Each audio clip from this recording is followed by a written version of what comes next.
দীর্ঘ সময় ধরে ফিফা র্যাঙ্কিংয়ের শীর্ষে আধিপত্য বজায় রেখেছিল আর্জেন্টিনা, কিন্তু গত সেপ্টেম্বরে স্পেনের উত্থানে সেই আসন ছাড়তে হয় বিশ্ব চ্যাম্পিয়নদের। লিওনেল মেসির দল তখন নেমে যায় 3-এ, যেন রাজা হারায় সিংহাসন। তবে মাত্র এক মাসের ব্যবধানেই ফের ঘুরে দাঁড়ালো আলবিসেলেস্তেরা।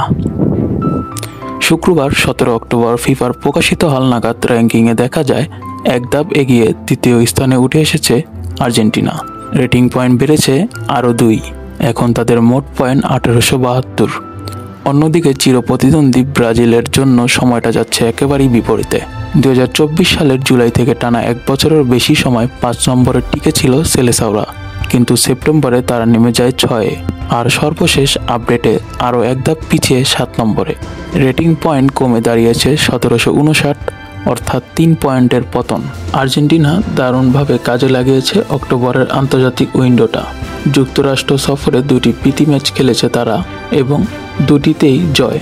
ভেনেজুয়েলাকে হারিয়েছে 1-0 গোলে, আর পুয়ের্তো রিকোর বিপক্ষে 6 গোলের মহোৎসব।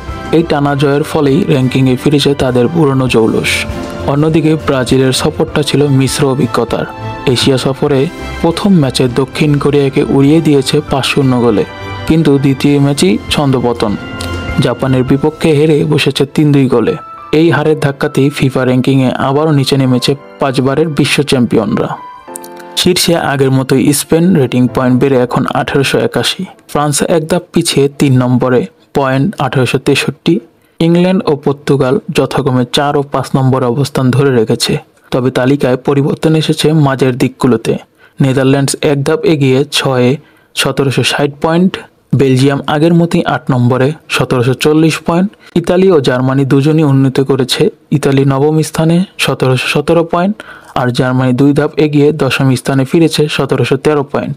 তাছাড়া বাংলাদেশেও হংকংয়ের বিপক্ষে ড্র করায় এক ধাপ এগিয়ে 184 থেকে 183 অবস্থানে রয়েছে।